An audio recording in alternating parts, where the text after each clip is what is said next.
Thank you, Nancy. Yes, let's begin with a brief word of prayer.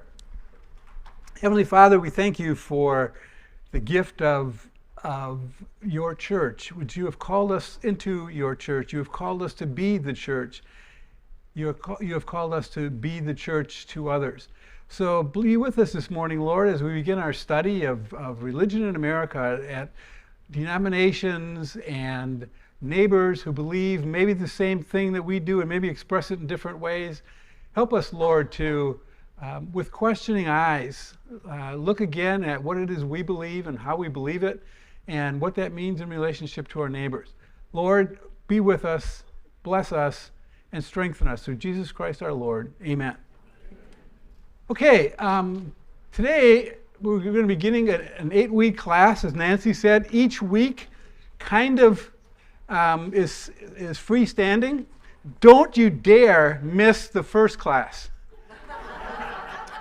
Because today we're going to kind of give you an overview on how we're going to think about doing it. So, excuse me, there's nothing today that everything that we talk about today is going to have some bearing on something we look at down in the future. It doesn't mean that if you're not here, don't worry about it. You'll be able to figure it out. We are recording this class. It's not live stream. It's going to be recorded, so it's going to be available online. So if you want to jump up and start screaming at me, just remember that it's going to be online. So anyway, today our goal is to get a real broad understanding of the study of religion, what it means to study religion. And there's a story that both Buddhists and Muslims claim as their own. It's the story of an elephant and a group of blind men.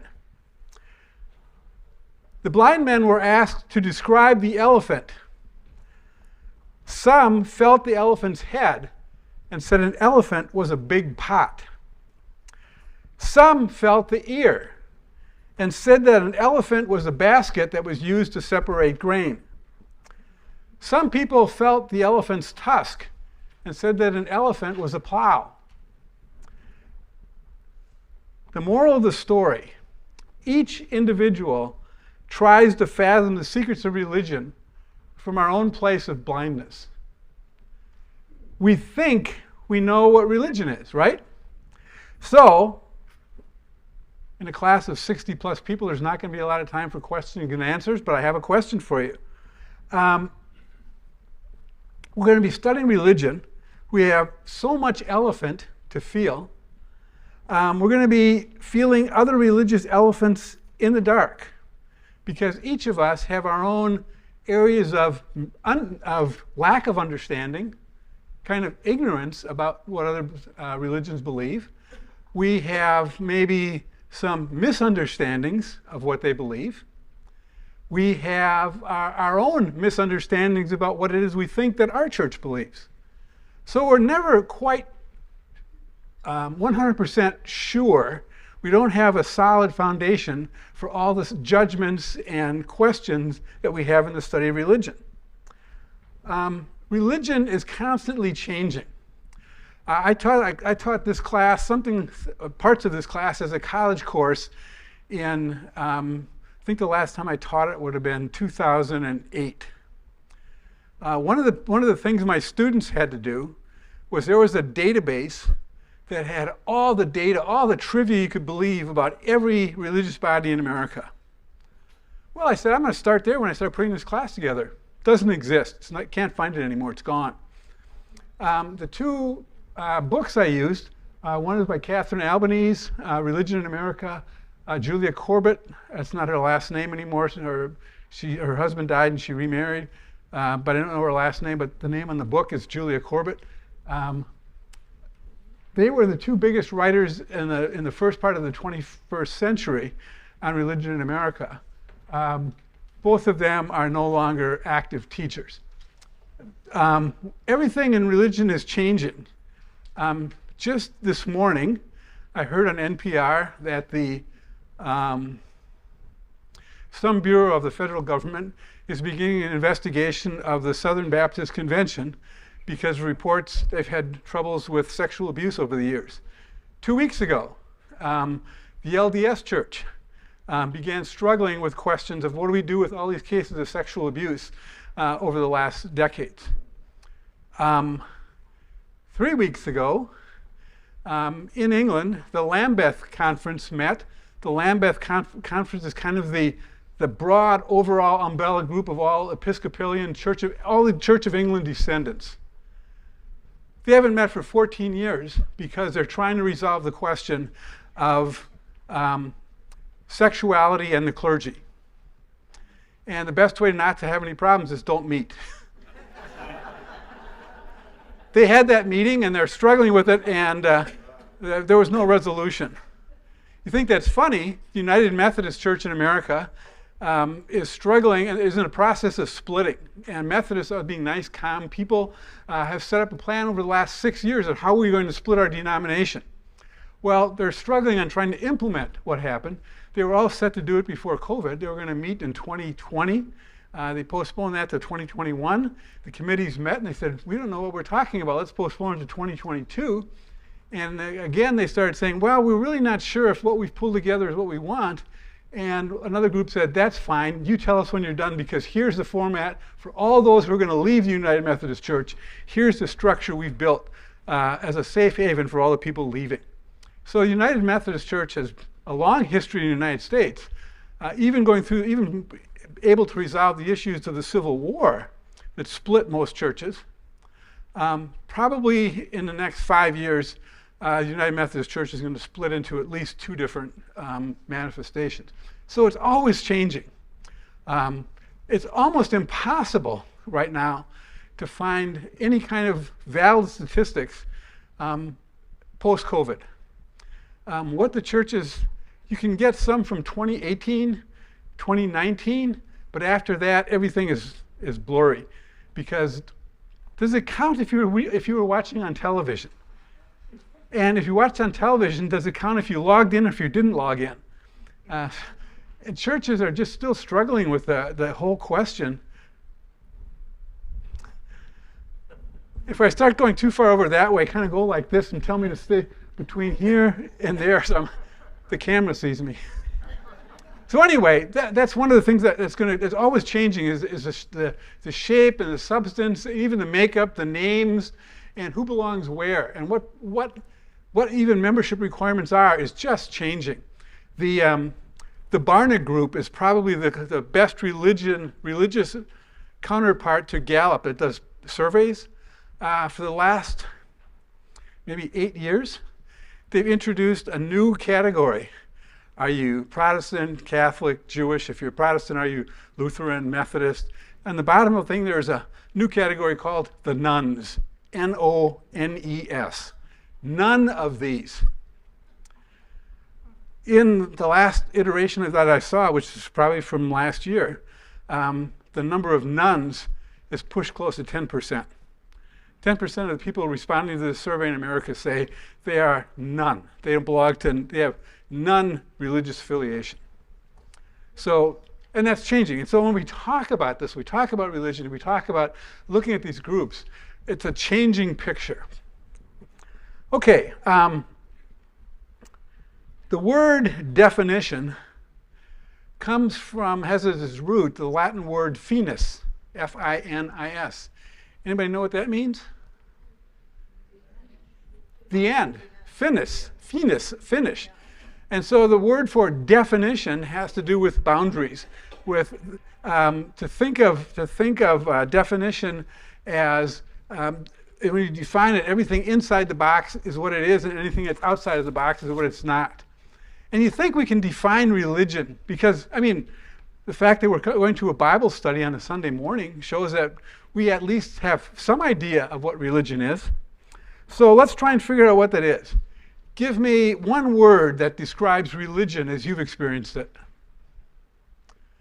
Whatever you answer, I'm going to turn it into 4 different things because I want to talk about 4 different things, but I'll give you a chance to get the answers first. Pardon? Okay, faith.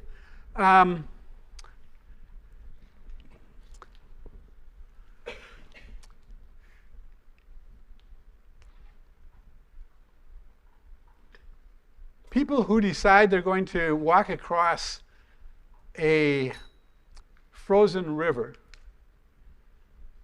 do so with faith that the ice isn't going to crack and going to fall in. Faith can also mean belief. I have a lot of faith every year that no matter what it looks like, the Arizona Cardinals aren't going to win at the end.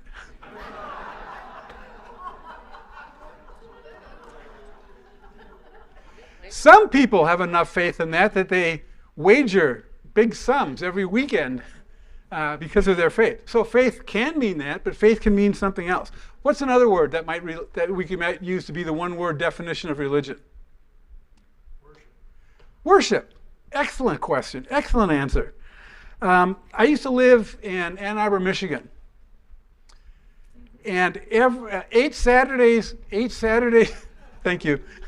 8 Saturdays a year, there were over 111,000 people who came together at the corner of Washtenaw and State Street to exercise their worship. For 1 year, I worked with a civic group that made all of their civic money selling hot dogs at the stadium. St. Thomas Catholic High School in Ann Arbor, it's not named that anymore, they funded their entire sports program by cleaning up the stadium on Sunday mornings. They even had mass before they cleaned the stadium. You have to understand, in Michigan, there's a 10-cent bottle and can redemption thing. So they would make thousands of dollars just gathering up all the empty beer cans and soda cans and then take them in and redeem them. But they literally made over $100,000 to run an athletic program because of the people who came together to worship at Michigan Stadium. So worship might work. What's one other word? Journey. Journey, okay? A spiritual quest of some kind. It's another word. Family. People coming together. Another word. Belief. Belief like faith. One of the words I was going to talk about was relationship. Somehow that we have a relationship to God. However, the earliest forms of, I believe it's Buddhism, the earliest Buddhists had no God. And it's only later on, with the writings of Buddha, was talking about this non-God that they had, that the religion got the name of Buddhism, much like Lutheranism got the name of what they believe from its founder, Martin Luther. So all of these words that we use, all these words that we try and define, can mean something else. And so it's almost like we're saying religion is like this. Because if you talked about relationship, if you talked about faith or belief, if you talked about family, and then said, okay, what's one word that matches with this? Often it would not be faith. Often it would not be religion. It would not be church. It would be something else. Faith is belief. Family is something that we all want to get together with. Relationship is something I have with other people, not necessarily with God. So these two ladies, Catherine Albanese and Julia Corbett, in the last part of the 20th century and into the 21st century, were the leaders in a movement called the academic study of religion. And they said, let's study religion, let's try and describe it, what we see, rather than try and define it in a narrow way. So, in your book, on page 2, I believe, or 3, on 3, you see Catherine Albanese's Elements of a Religious System, and she says this is her definition, this is her description. Religion can be understood as a system of symbols, creed, code, cultus, by means of which people, a community of believers, orient themselves in the world in both ordinary and extraordinary means. So creed, code, cultus, community, we'll talk about those more in a little bit, are the means by which we as believers try to orient ourselves in relationship to ordinary religion and extraordinary religion. And we'll talk more about those terms in just a minute. The other definition is on page 4. Only look at the top half of this page because everything after, when we start with Roman Catholic beliefs, that's what we're going to talk about next week. But I want to get Corbett's definition.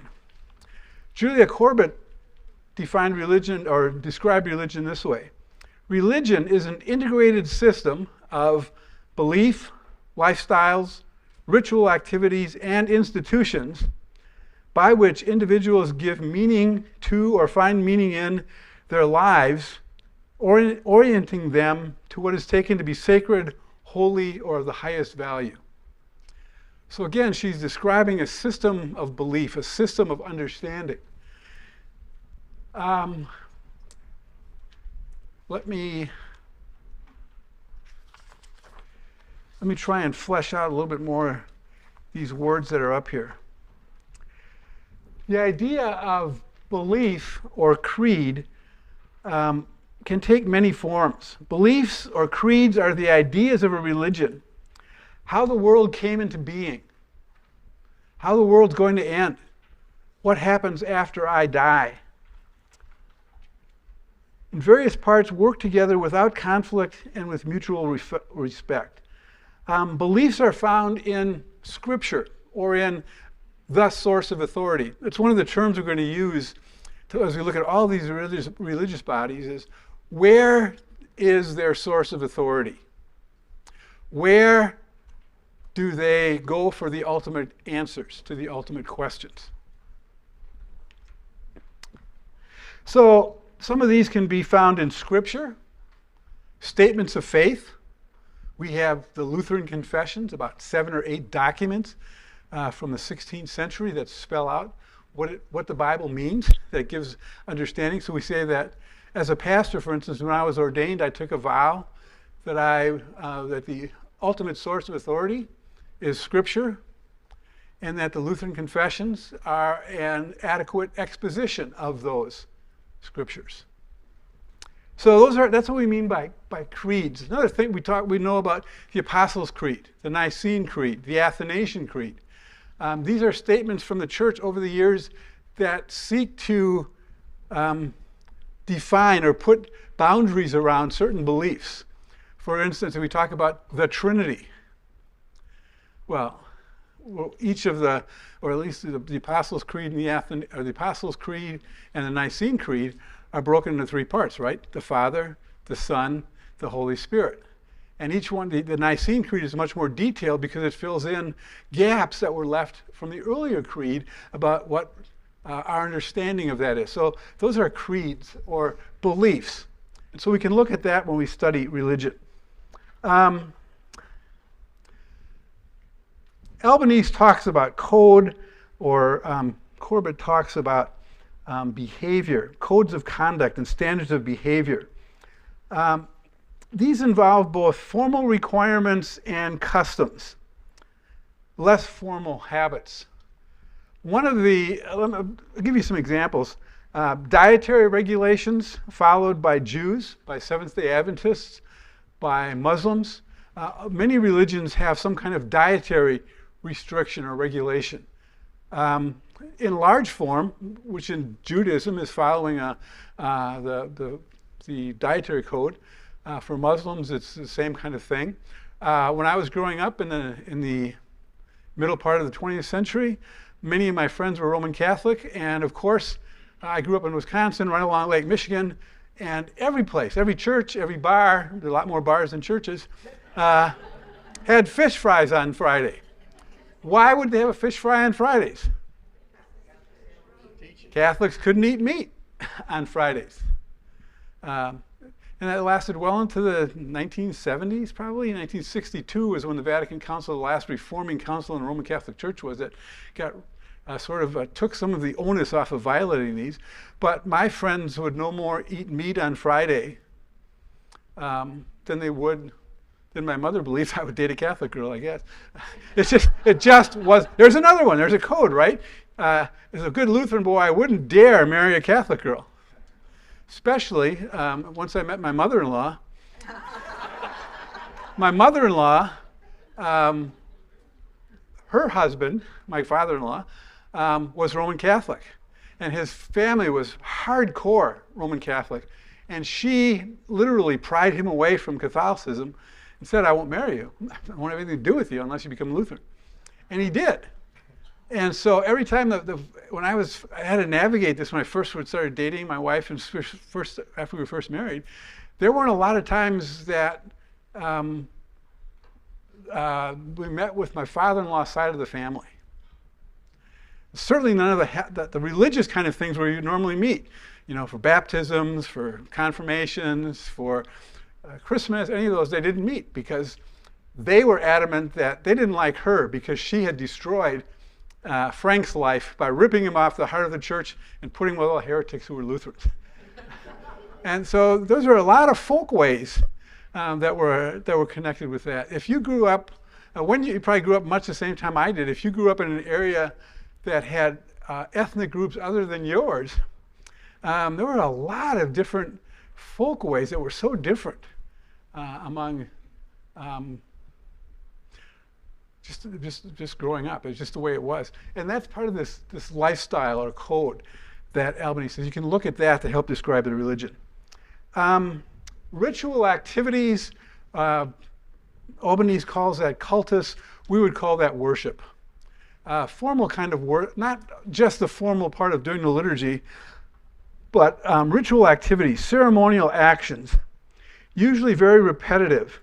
Worship suggests that there's a divine being, and a divine being is being worshipped. Worship is too narrow a term for this, however. Religious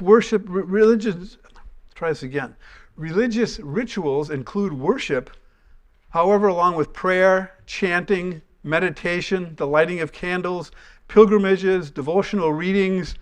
Those are also parts of the cultus. When we start thinking about that, how many of you have some kind of meditation practice of meditation? Yeah, it's not uncommon.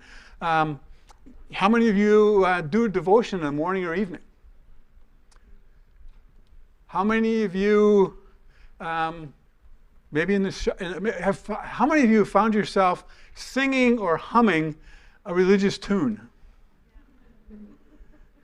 When we were on our trip to Iceland recently, I heard a song playing somewhere, and I couldn't get it out of my mind.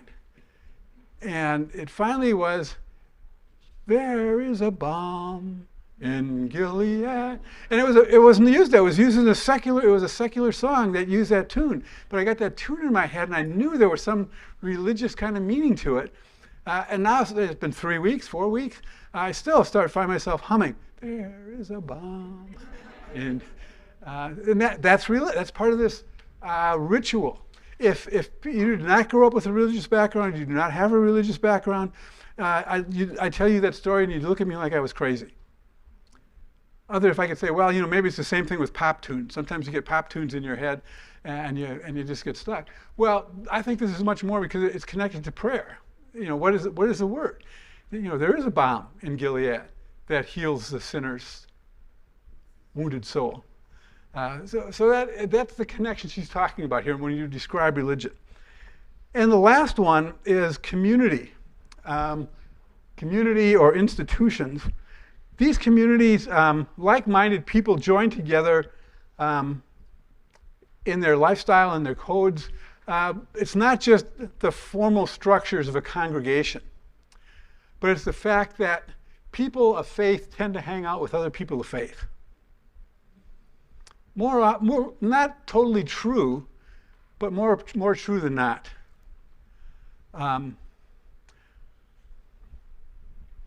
Thoughts on that? Is this kind of a way does this helpful for you to kind of understand as a way to begin describing other religions or describing religion in general? Something else? Yes? I grew up like 25 miles south of San Francisco, and a lot of churches and things were still in San Francisco, the city. And my friends in high school and stuff, the things that stayed the longest were the religion and the food. And then so many of my friends on Sundays would be at the churches, you know, the ethnic churches in San Francisco, the Orthodox churches. There are different things like that. The large Buddhist community was in Palo Alto, and they were very open when they would have calligraphy or painting exhibits or bonsai plants, and that would be about twice a year. And so many of the families went there for those activities that were open to the community. So it's interesting that they would be presenting religious art, and the community would look at it as art, not necessarily religious. Yeah, it's interesting. I believe, not just me, but there's a lot of people who believe it, that the Old Testament dietary codes were designed to keep the Jews separate from all the tribes around them. I wouldn't dare eat that. Ew, that must be bad. And that same thing with Islam. Islam does the same thing. They have dietary codes. I think part of those dietary codes are to keep people separate, to keep them apart, so they don't get. There was a story I read. I don't know. Anyways, a story of a kid in Gary, Indiana, in 1969, and he's breaking rebellion from his parents, and he is dating. He decided to have a date with a Polish Catholic girl. And in order to date this Polish Catholic girl, the first thing he has to do is go have dinner with the family, the father, the mother, and the 9 siblings, right? And he's getting himself up for this because he's from afar, he's really in love with this Polish Catholic girl. And he makes it as far as the dinner. And they put the food out, and he looks at the food, and he doesn't recognize any of it. In panic, he turns, runs out the door, and never does date the Polish Catholic girl. I love that story because it's so true. As kids in the neighborhood, 8, 9, 10, 12 years old, we organized ourselves to go Christmas caroling with no parents involved. But I think the dawning was the way in the nature written by Martin Luther. I think there was some Lutheran hymn that we could sing if one of the parents decided, as kids, our Catholic kids weren't going to participate with us if we were singing something. And that's all part of these. That's what all these things do. They define who we are, what's right, what's not right. Yeah. Think about the lifestyle kind of events that are connected to life events, right? Across cultures, across religions, birth, coming of age, marriage, death.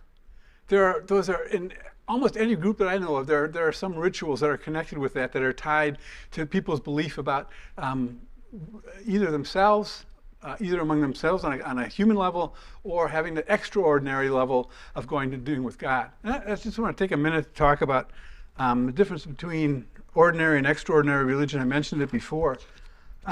Ordinary religion has been called the trunk of the tree of culture. It puts its premiums on those things that are deeply present, those things that are unconsciously revered within the borders of everyday culture. One of the reasons you come to church on Sunday is to be a part of a community who share the beliefs that you do. One of the reasons you come to Bible study, I believe, is to learn more about not only about God, but about relationships with other people. Ordinary religion reveals itself in our customs and folkways.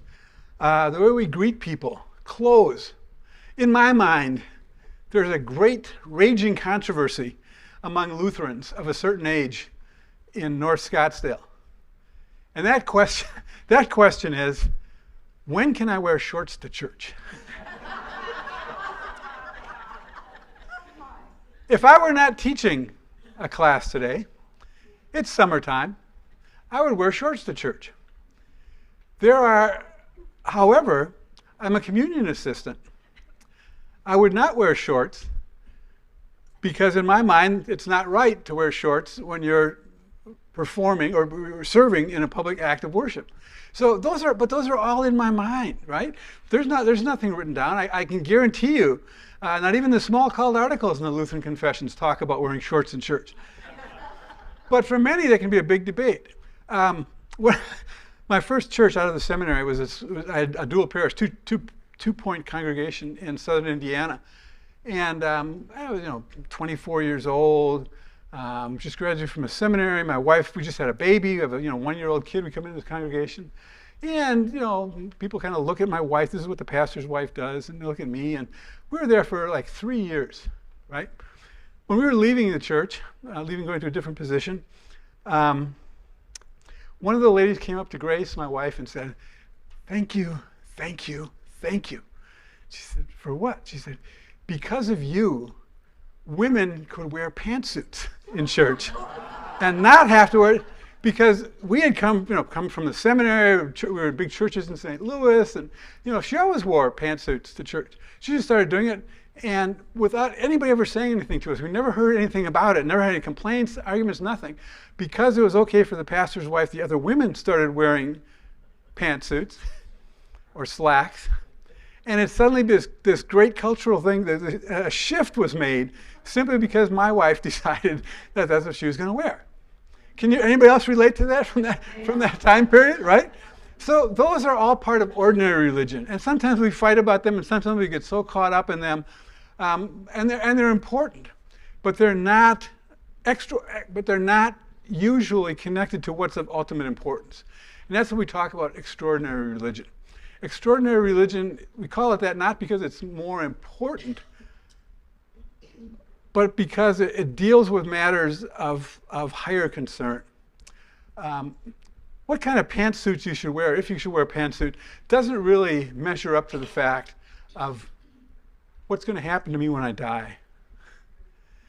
It's not on the same level as, my father's family says the only way we can have my daughter baptized is if we baptize the child by immersion. Sprinkling doesn't do it, you have to dunk them. A different level. But these questions of ultimate, who am I? What does God give it? What does God want me to do here? How am I supposed to do it? Where do I find answers to the questions that I have about ultimate matters? That's extraordinary religion. So if you call the pastor and say, "Pastor, I'd like to know a little bit more about cremation and the memory garden we have here." That's one thing. Another one to say, "Pastor, my daughter just informed me that she's leaving the church and she's taking her 3 children and wants them to be debaptized because she doesn't believe in a church anymore. She doesn't believe in God." There is a right for that, by the way. Not within Lutheranism, but it's something that people are practicing today. So that's extraordinary religion. That just came out of nowhere, didn't it? But there really is for people who felt that they were forced into the church by their parents. I mean, not that parents just never gave them a choice, right? Did your parents ask you if you wanted to go to Sunday school? I've baptized a lot of babies. Never asked the question, "Is there anyone here who has any reason to say this baptismal service should not go forward?" It was, the parents were responsible for raising the children. Parents made decisions. Well, there are people who are militantly opposed to the church who have created a rite that basically says that we reject this, we reject this, we reject this, and basically make a statement of their own kind of atheistic beliefs. Again, the changing landscape of religion in America is really, since I started thinking about this class last fall, winter, I've been reading, there's a service you can get online called Religious News Service. It's kind of like the AP and UPI used to be, except it's an online activity. They have all these stories about religion. And it's amazing to me the kind of questions that come up and the kind of issues that are going on in the area of religion. And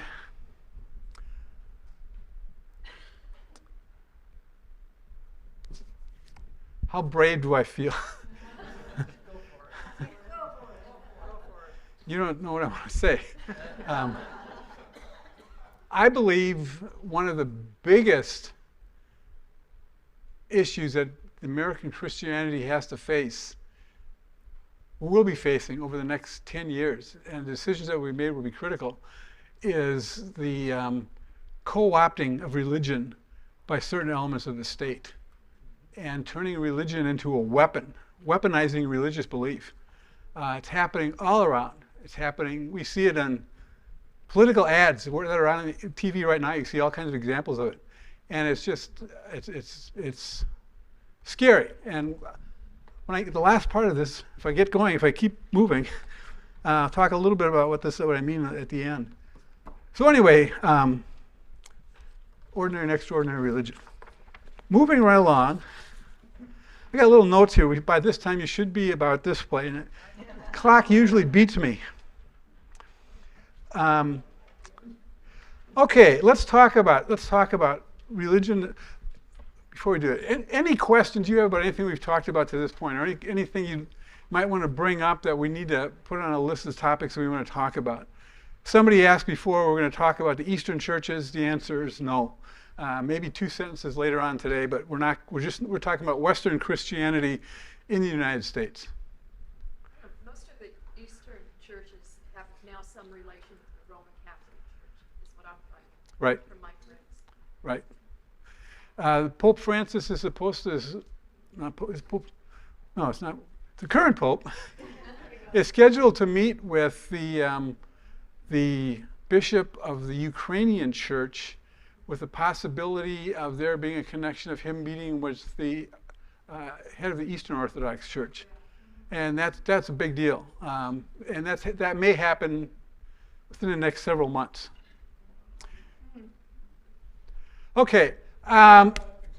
Yeah. Oh, sorry. Is there an method of how to keep from freezing to death in this room? Yeah. And being able to get out to the car before you die? A lady in the front is giving me the answer. She says she always brings a coat.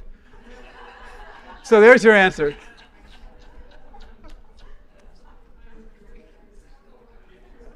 I'm working, so I'm not cool enough. Yes. I would like you to define the weaponizing of what you meant by that. The term that's generally used is called Christian nationalism, and it's basically equating the history of America with the history of Christianity. It basically identifies America as being the chosen place that God has for religion in the future. And that means if you are a Christian, you are in. If you're not a Christian, you're out. And therefore, it's perfectly all right to exclude you from education, to exclude you from jobs, exclude you from this because you are not a believer in Jesus Christ.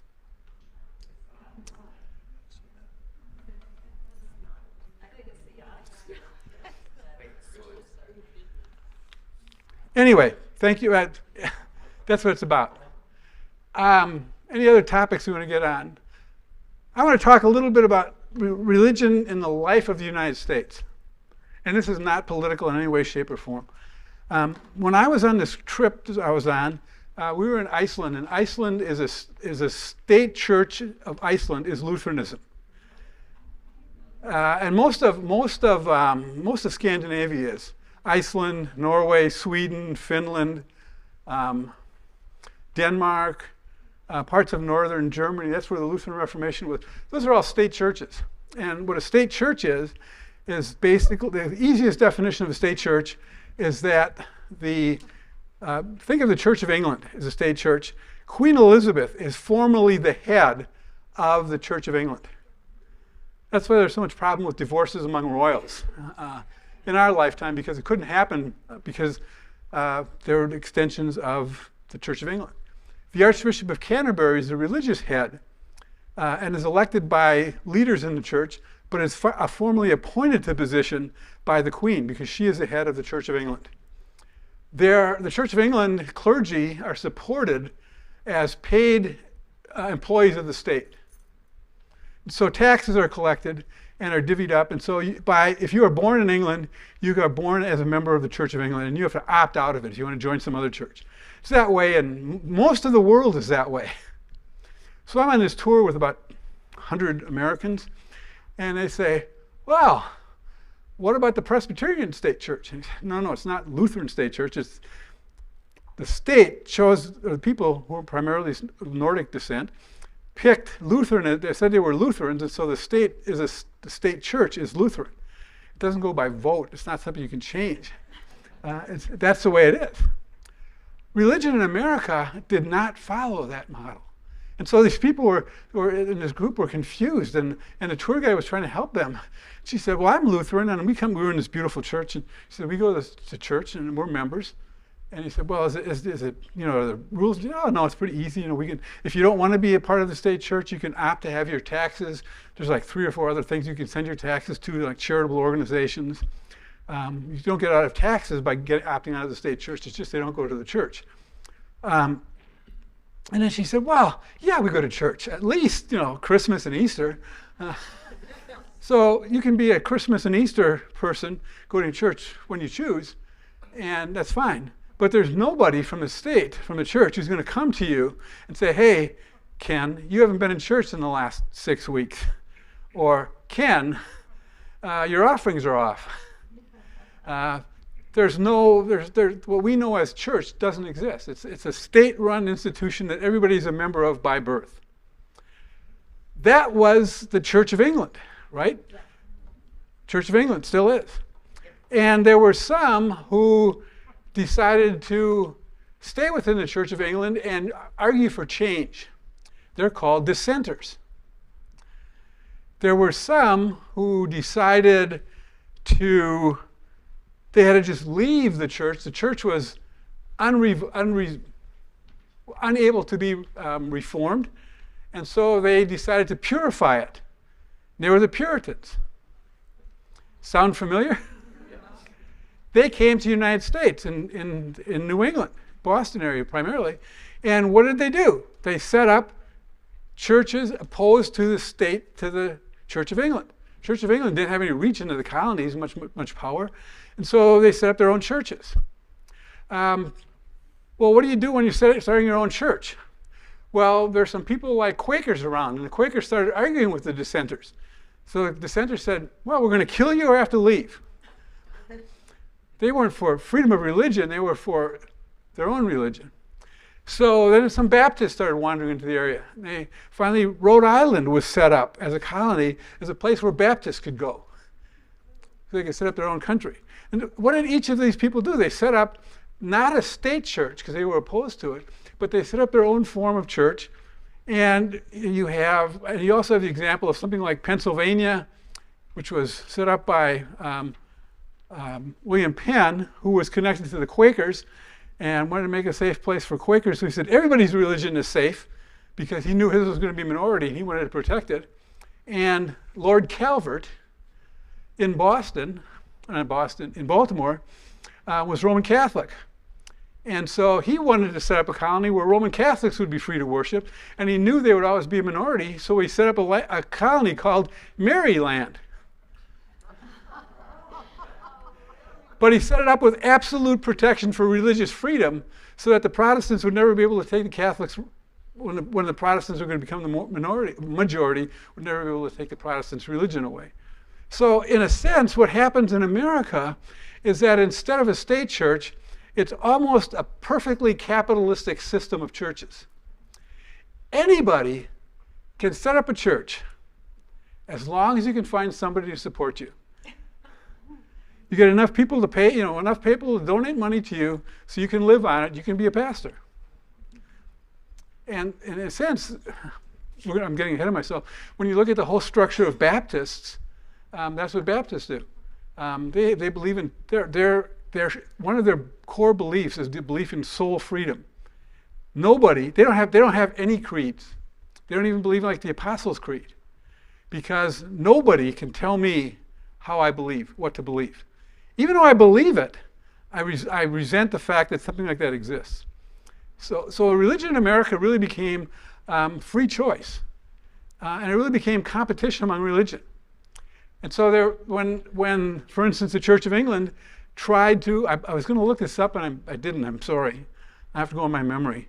It was either the Stamp Act or it was one of the acts. I think it was the same act that was connected with the Boston Tea Party. One of the reasons they were so against that is because part of that tax money was going to go to establish Anglican Church of England bishops in America. And so they were adamantly opposed to the establishment of any bishops. No bishops, no bishops. You look at some of the arguments in the Revolutionary period, they're arguing against bishops, and that's what it was about, because they didn't want the state church imposed on them. So in America, people concluded that civil power and privilege for churches only led to problems. So there would be no privilege, no churches, no elevation of one church over the other, and no support from the state. See, it's one of the things I find interesting. In my lifetime, the Roman Catholic Church, one of the arguments that was used against Roman Catholic Church is that they were trying to get federal money to pay for the Roman Catholic schools. They were always trying to do it, whether it's school bus money or book money.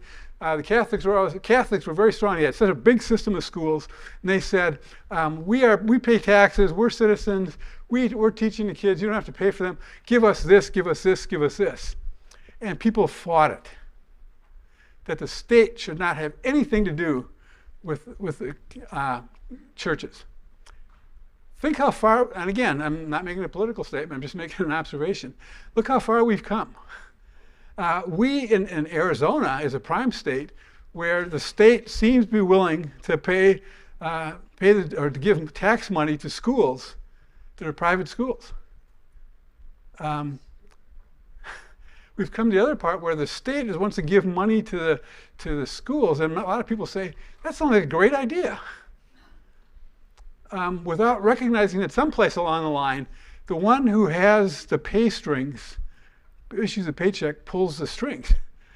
So that's another change in America. Lutherans, and primarily the Missouri Synod in its history, about 5 or 6 of the big major church-state Supreme Court cases have always been involving Lutherans rather than Catholics, for whatever reason. So if you want to study that sometime, look at church-state decisions by the Supreme Court, especially in the early part of the 20th century. They're almost all connected to Lutherans. Okay. No single religious group had enough support to force its will on everybody else. Okay, where do we, in our government documents, where do we find religion? Article 6 of the Constitution prohibits religious requirements for holding public office. It reads, the senators and representatives and members of the several state legislatures and all executives and judicial offices, both of the United States and the several states, shall be bound by oath or affirmation to support the Constitution, but no religious test shall ever be required as a qualification for any office or public trust under the United States. Article 6 of the Constitution forbids religious standards, religious preference, religious obligations for holding office. You can't do it. Can't be brought up. You can't stop somebody from running from office. Doesn't mean that you, as an individual voter, can't vote against somebody because they are a member of a religion, but you can't make a person's religious belief as a test for office. That's the only place in the Constitution that talks about it. Okay, First Amendment to the Constitution. Everybody thinks they know it. A lot of questions about it. First Amendment to the Constitution contains some of the most important religious liberty legislation in our nation's history. It's part of the Bill of Rights, first article in the Bill of Rights, prepared under the leadership of James Madison. It reads, Congress shall make no law respecting an establishment of religion. Congress cannot establish one religion or favor one religion over the other. or prohibiting the free exercise thereof. So the Congress of the federal government or the states cannot impose a state religion, nor can it stop people from exercising the free exercise of their religious beliefs. That's what that's what the Bill of Rights says. The second clause, the free exercise, it states the government cannot interfere with any person's religion. A significant distinction was made late in the 19th century and into the 20th century. Reynolds versus United States. Reynolds held that a law against marriage to more than one person at the same time violated his religious freedom because he was a member of the Latter-day Saints. Supreme Court did not agree with Reynolds. In a landmark opinion, the court held that free exercise clause applied to religious beliefs, but not necessarily to the actions arising from those beliefs. So I can't stop you from believing that all women over the age of 45 should be beheaded on their 45th birthday. If you want to believe that, you want to preach that, that's fine. See how many people support you. However, if you try to exercise that belief, you're going to be stopped. I hope you see the distinction there between belief and action.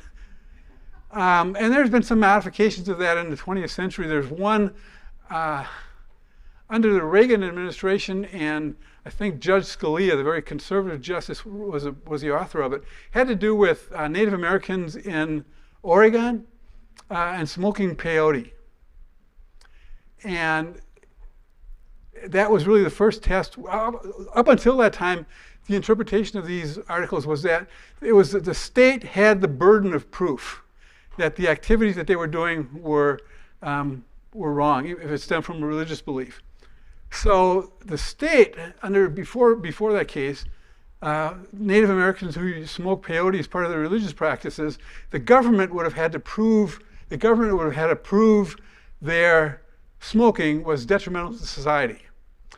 That ruling, and I don't remember the name of it, was Oregon in the 1970s, I believe.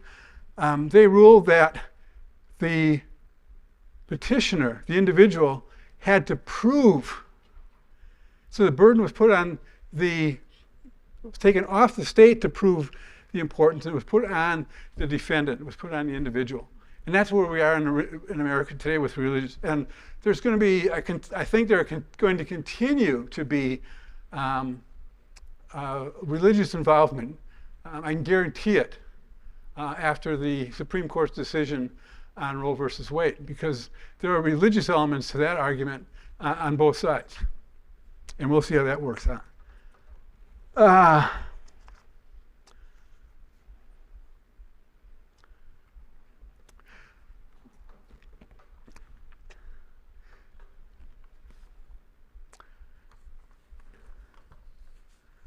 14th Amendment to the Constitution, a very famous amendment. It was one of the anti-slavery after the Civil War, 1868.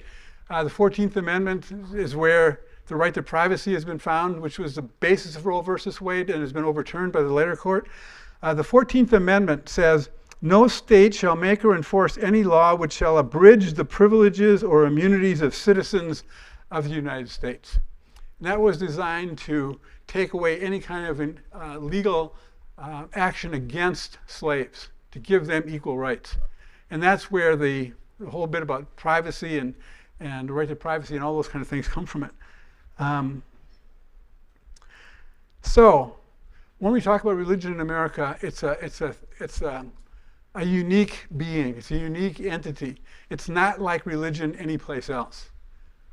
If the American democratic system of being a democratic republic is an experiment for the last 250 years, and we'll see how it works out, the same can be said about denominations in America, because it's very different from what is happening anyplace else, and how it works out is continuing to unfold. And I don't expect any answers before the end of my lifetime. Okay, one other thing I want you to look at And this is page 6 in your booklet. This is a family tree, if you will. And when you look at this family tree on the left-hand side, you see the Catholic Church. That's the Holy Catholic Church.